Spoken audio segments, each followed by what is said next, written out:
Today, I will show you what I did to make over $1 million just working 2 hours a week. And it's all in leverage. And it's actually in here. Quick introduction. Who am I? I'm Menno Wieringa. I've started and scaled $3 million businesses, exited two e-commerce brands successfully. I've done multiple six figures a month, and I 100% automated a multi-million dollar company. Now, this is also the reason right here that I was able to make a ton of money not working, right? So, or working 2 hours a week. I actually probably less than that, but the big reason is that I fully automated a business. Now, in my opinion, a business should be like a money machine. It should be a machine, something that you've built or that you actually bought, which is making money on a consistent basis, right?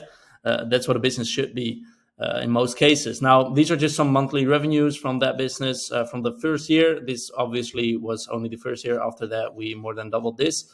And this is some numbers of another business. So let's just get into it right away. So to make money without working, I created leverage. That's what I'll be going into today. We'll be going over how to create leverage, how to organize your leverage, what to do with your leverage to kind of leverage your leverage. It'll all make sense later, and how to reduce the time you spend in your business as well, to eventually make serious money with working only very minimal hours, right? So first, how do you create leverage? I've just put down 4 examples. So that's the 4 arrows, 4 examples. And the first is people. If you have people working for you or people you work with, this creates leverage. If for example, you do work for clients and your average hourly rate, if you combine all the hours to work in a month and what you actually make at the end of the month, let's say your hourly rate there is $100. Okay, so $100 an hour. And then you can hire someone who can do something for you. We can probably do it better and maybe even faster and for less money, right? So let's say you hire someone to do your accounting for $50 an hour, just to give some example, right? So that means that they will reduce your time. They will probably do it twice as fast as well. That means if they will be doing your hours, it will be 25. They only cost $25, which means that you create more time, which you can put into your business, where you make $100 an hour. That's your return on investment if you put it inside of your business. And in order to buy that time to make that return of $100, you only pay 25, right? So that creates leverage. Now, I hope that kind of makes sense. Now, in order to do this the right way, you obviously need some skills. You need to know how to structure things. You need to know how to find the right people, how to hire them, how to do proper onboarding, how to be a good leader. So there's a couple skills involved here, which you need to learn in order to do this right. But if you have the right people and you make them do the right stuff, that is a big creator of leverage. Now, the second thing here is processes, systems, and data. Okay, I just put this into one basket, but they're obviously not the same thing. But what you want to do is inside of your business, if you build your processes out and it's very clear for people what to do, when to do it, how to do it, what's important, etc., this creates a lot more leverage because like processes and systems will both make sure that you get more done in less time, and also for your team as well. So that's like leverage on leverage. You're applying the leverage of processes and systems on the leverage that you have inside your team, which creates more leverage, right? And then data. How does data actually create leverage? If you use data in the right way, you have more information, and if you make your decisions, like strategic decisions, marketing decisions, sales decisions, whatever, if you make your decisions based on that data, you will make better decisions, resulting in higher output, better results, with less hassle, energy, time, and any other sorts of input into creating that output, right? Does that make sense? So if you need to make 3 wrong choices before finding the right thing to do, those 3 wrong choices cost you a ton of input, a ton of work, energy, money, etc., etc. And if you have a lot of data, you don't need to make these mistakes because you already have the information that you needed to do the thing that you would normally do on the 4th option, for example. So you skip the 3, and you also skip all the work, like the time it takes, etc., etc. So that's how data creates tons of leverage as well.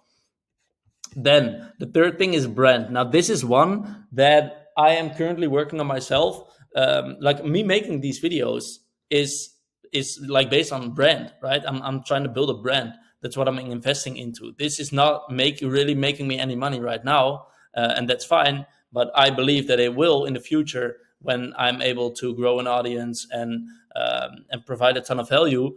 And if I just provide tons of value and you associate that with this face right here, you will like, that's how I build a brand. So my face will become the brand, and this will create a ton of leverage. How does it create leverage? First of all, your brand has probably an audience or people that trust you and that like you, and like basically fans that want to buy from you. So that's leverage right there, because you can like sell stuff easier at a higher price and to more people. But also, having a brand builds authority, which puts you in a way better position in any negotiation or any deal or anything like that. And I really believe that this is a big one to put your energy into right now. It doesn't matter what type of business you have. If you have an e-commerce business, if you have an SMMA, if you have any other type of business, if you have software, if you have any online business. So if you don't have an online business, still I would advise you to go into brand. But especially for online businesses in this day and age, I would really suggest that you put your eggs into the basket of the brand. Why? Because the online space is evolving very quickly, but it's also like more and more and more people are finding out about how interesting the online space is for entrepreneurs, right? And it's getting more and more saturated. People have been in the online space for longer, which means they get better at it. So the bar is continuously raised to actually get stuff off the ground. In 10 years, it will be way harder to get a business off the ground online than it currently is, probably, right? That only makes sense. And if you build a brand, it will, like, that is an asset which you can use online, which is just going to be invaluable in the future. And it's going to get harder and harder and harder to actually get clients for your business. But if you build that brand, it will stay easy or even become more easy for you, right? So that's why I'm currently putting my efforts into building a brand, and I suggest you do the same thing. It doesn't have to be a personal brand; can also like be any other type of brand.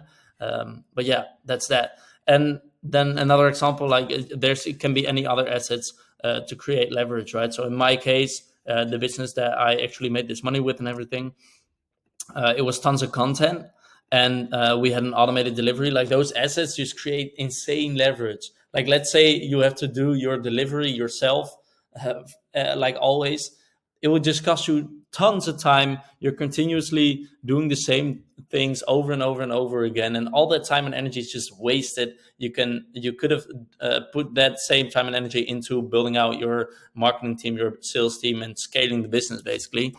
Building systems, building processes, everything like that. But you're continuously stuck in your delivery. Now, if you would have an automated delivery where it would, like, other people would take care of it, there would be systems and processes in place there. There would be client onboarding. Everything would just be taken care of.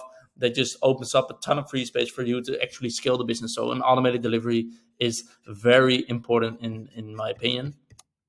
So then what's the next step?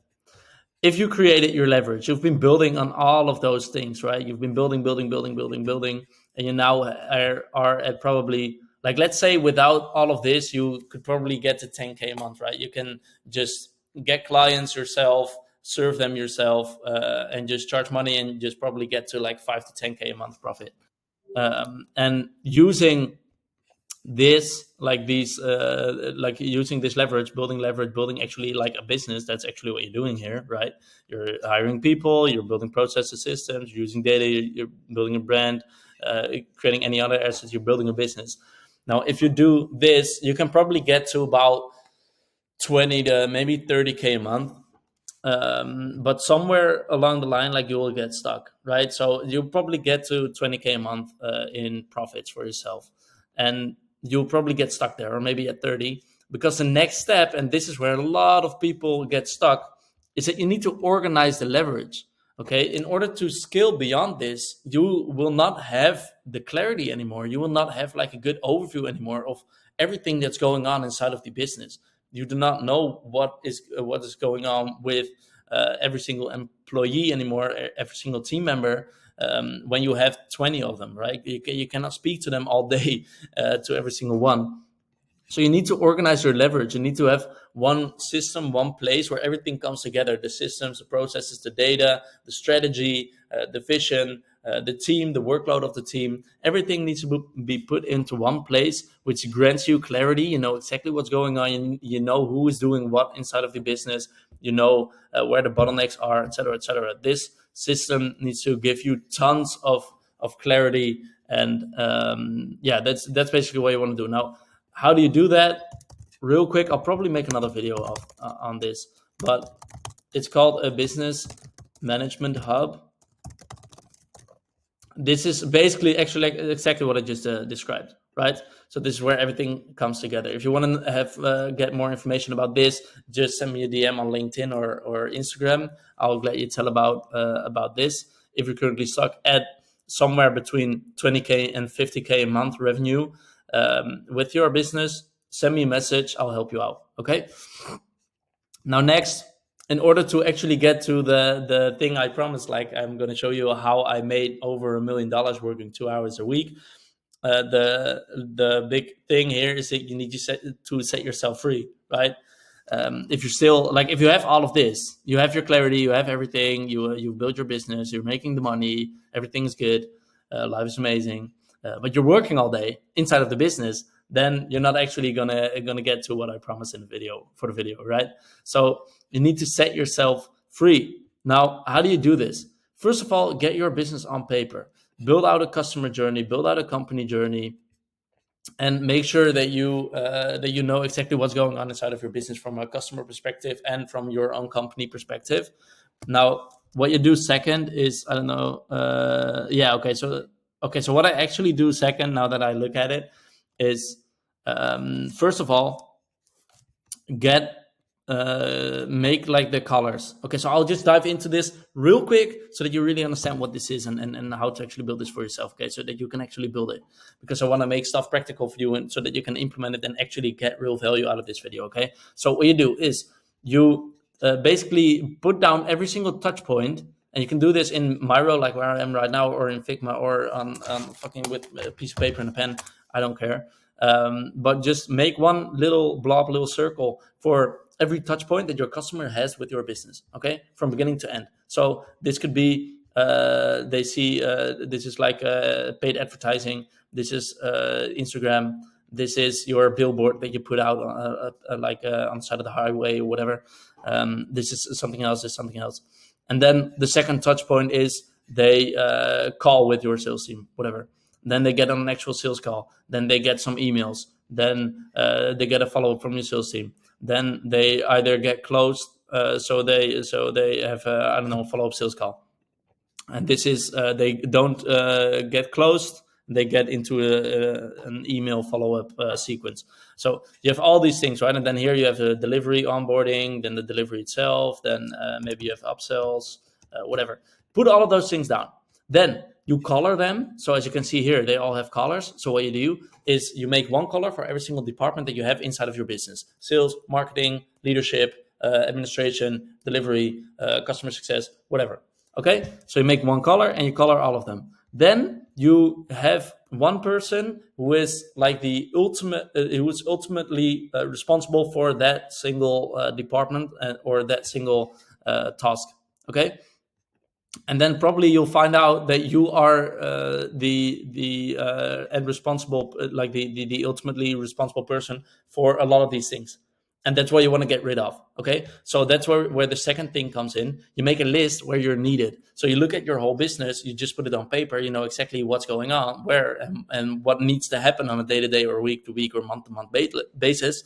And then you make your list of everything where you're still needed, where you know, if I walk away, if I don't do this thing anymore, shit will hit the fan, stuff will collapse, we'll have a problem, right? So you make that list, then you replace yourself. You can do that in two ways. One, you build a system for it.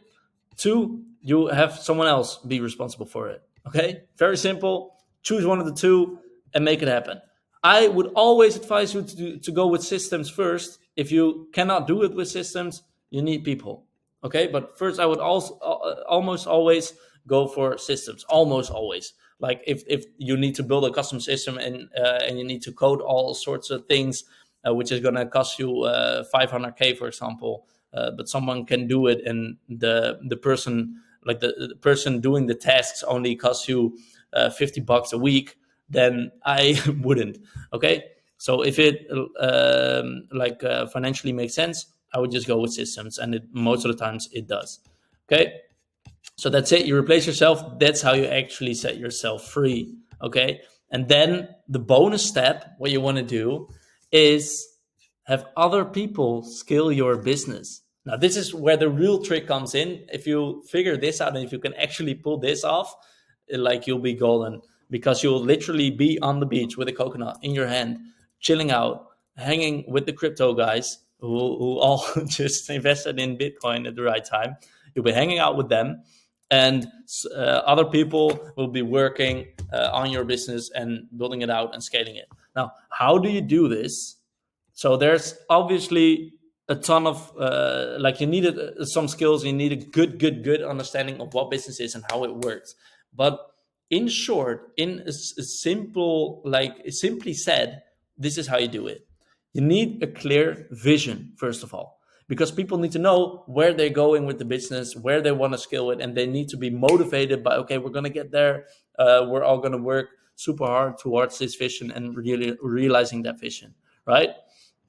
This needs to be reflected inside of the strategy.